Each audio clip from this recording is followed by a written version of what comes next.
And we're out for a walk in the National Forest again.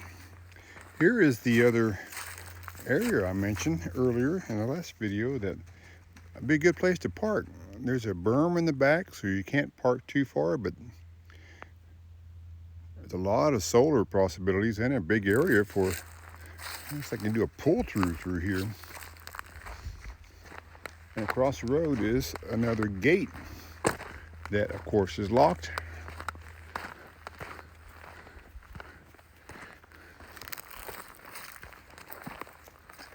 Back into a field back behind. This is gate number 8. If you look on the post, right there, number 8. The other gate was number 10 I was at before. But this is also a parking area.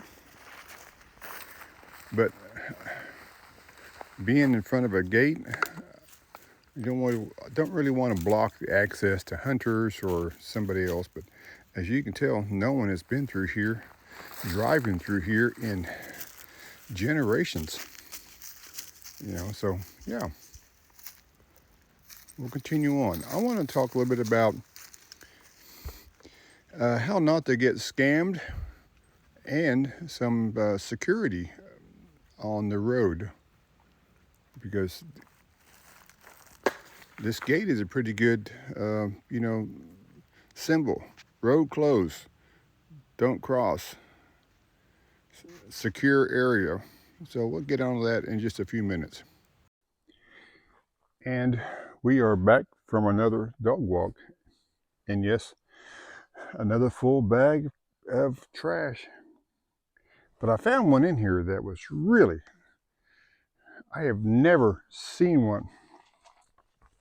It has been around for a long time, and I think the only time I've probably seen one was in a museum somewhere. But look here. You guys remember seeing those things? I look on the side, and I can see right here, it's hard to see, but it's Budweiser. This was a Budweiser can.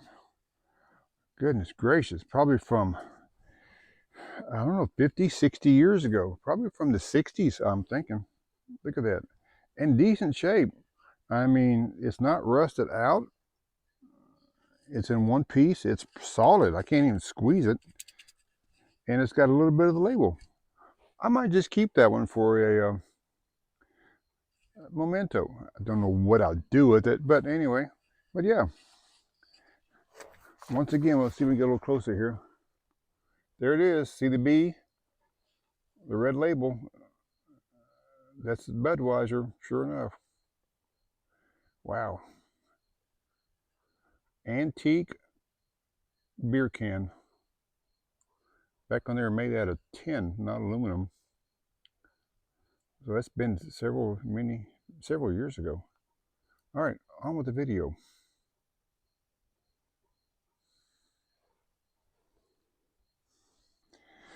Oh, just an update. I went in and ran a little bit of water over it, and look here. You can definitely see it better now. That definitely is the king of beers, Budweiser. I think I'll work on it and clean it up a little bit. I think that label was actually painted on. It's not a paper label, so, that is old. Yeah, give me something to do while I'm out in the desert. Turn it from that into something like this. We'll see what happens. I'll keep you guys abreast of the situation. Well, look who's coming. Look who's coming to visit. And somebody does not like it.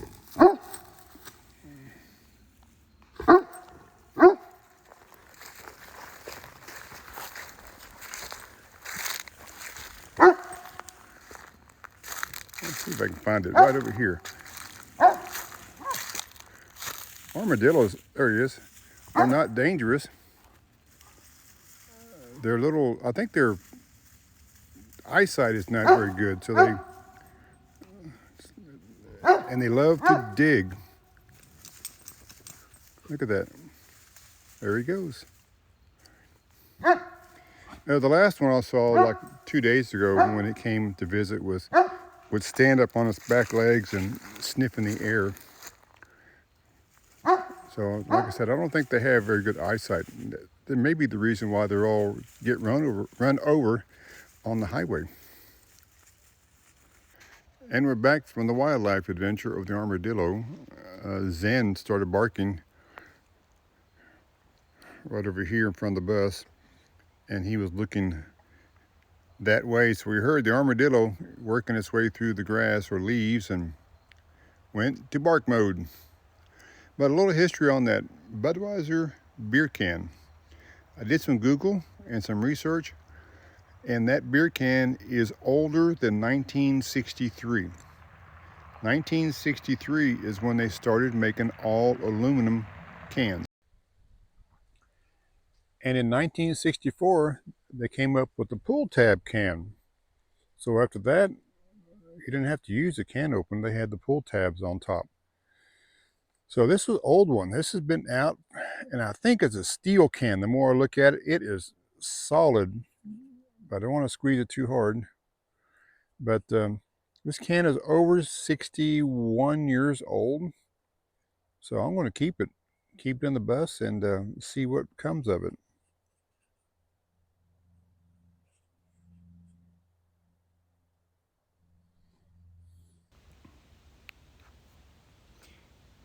They're back. Look what landed on my face.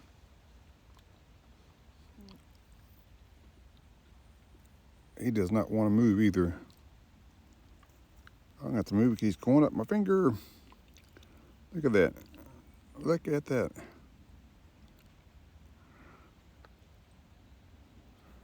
Oop, he's going back. There he goes. That thing landed right on my face when I was wearing my glasses. Goodness gracious. And just some information on security and kind of scams you may get involved into while you're on sticks and bricks, and also while you're on the road.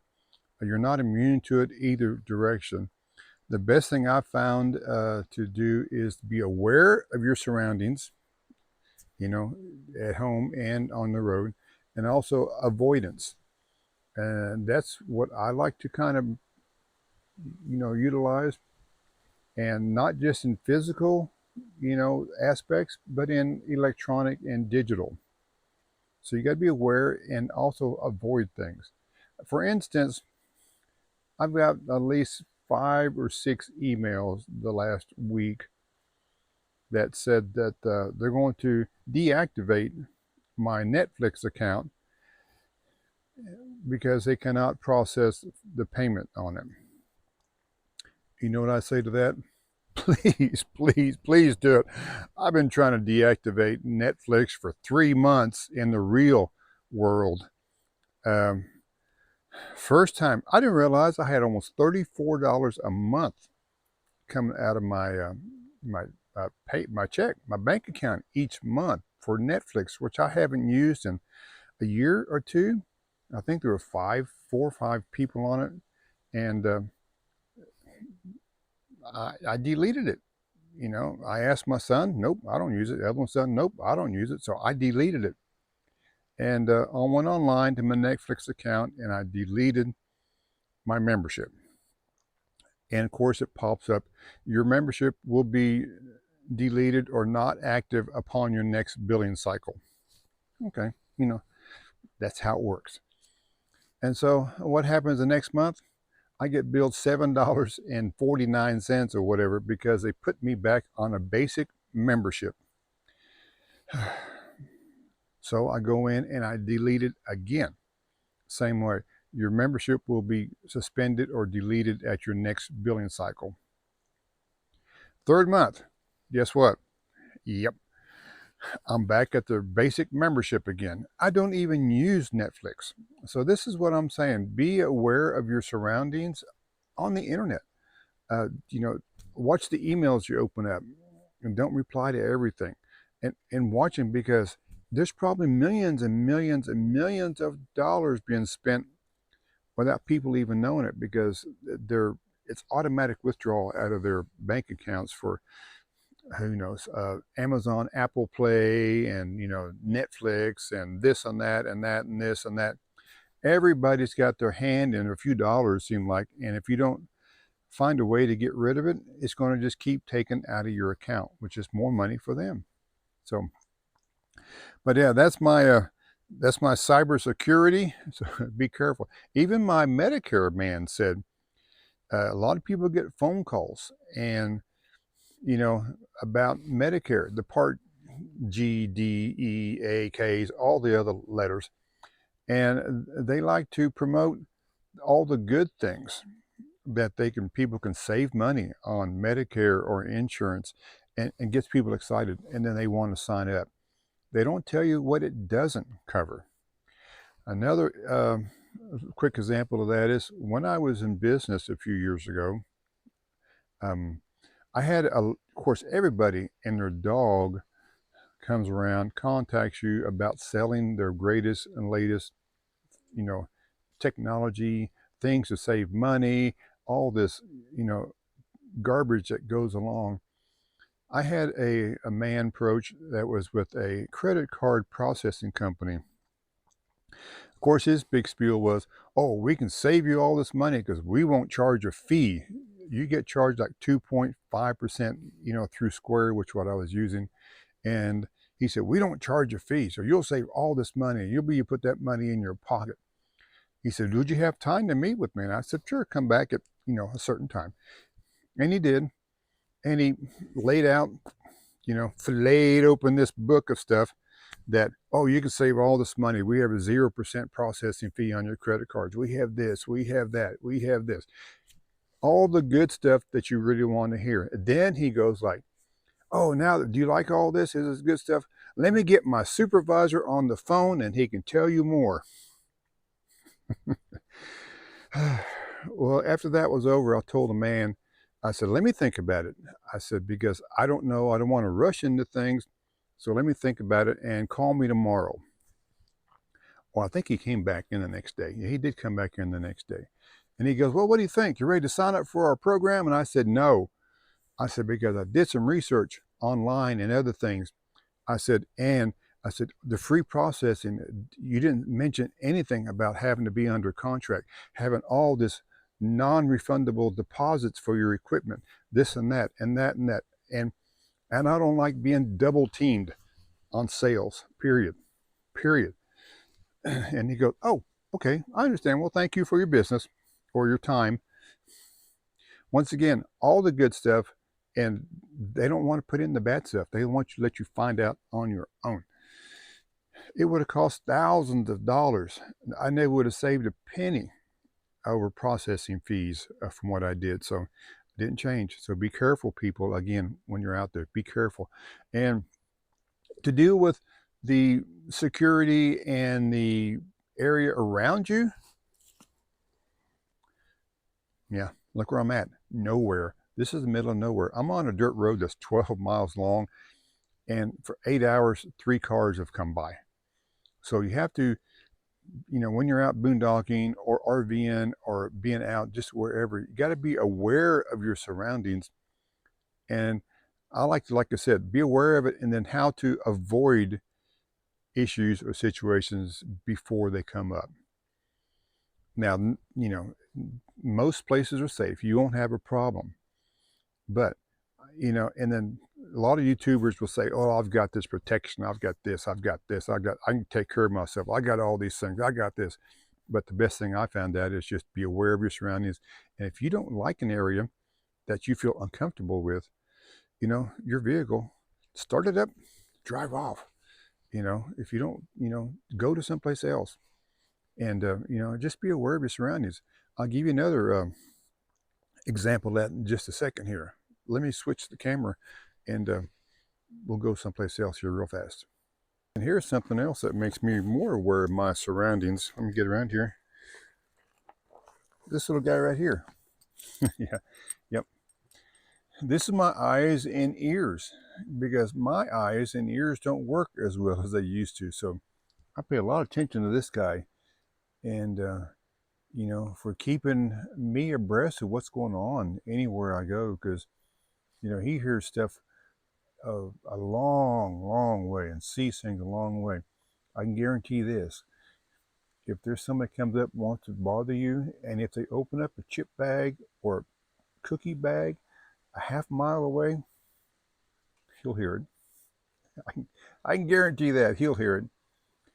But yeah, this is a pretty good deterrent because it's not 100% foolproof, but a pretty good deterrent to have a animal that will bark and protect.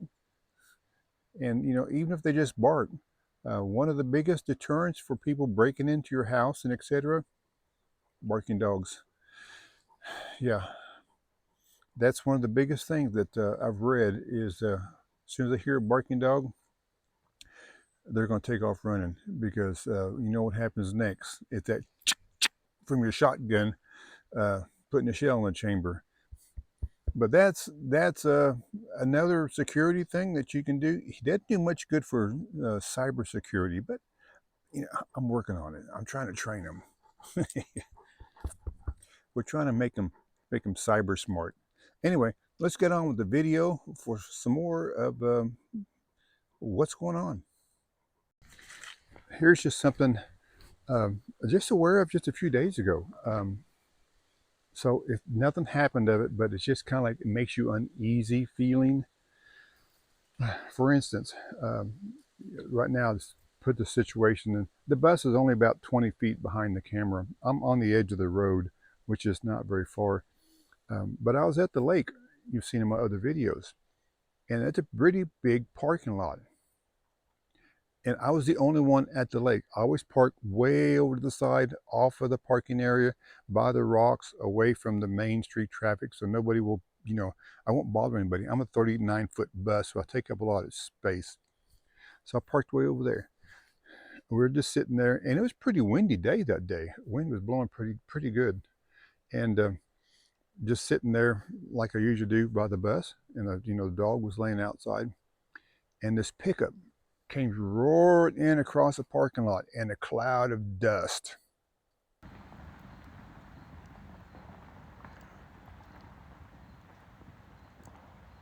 Yeah, it just came barreling into the parking lot, and it pulled around, and it was this far. So right now I'm about 30 feet from the bus. It parked right in front of me. Dark tinted windows, those kind you cannot see in the windshield. And I'm going like, there's no one else in the entire parking lot. Go over there and park. What's going on? Maybe a little nervous. Got up and I stepped inside the bus, the first step, and I looked out the windshield. And then it was just there for a couple, I don't know, maybe 10 seconds. And all of a sudden the driver's door popped open. And this guy get out. And what's he doing? First thing he gets out. And this is what something my dad said. Fathers are very, very, correct. And my dad was always very short with words. So, you had to listen. And this guy popped out of the truck and turned around. And what's he doing? Yeah. My dad always said, never trust anybody who pisses into the wind. Okay. That's what this guy was doing. Right there, 20 or 30 feet from my bus. Open the door, and there he is relieving himself into the wind, which is blowing pretty hard. And I'm just going like, okay, we're not going to trust this one and see what happens. Well, and just another few seconds later, a woman gets out of the other side of the truck and goes around and stands right in front of the guy who's doing his business on the ground. And she's pretty cold because it's like 50 degrees, and she's all bundled up and didn't have a jacket on. And the guy walks around and gets his fishing pole out.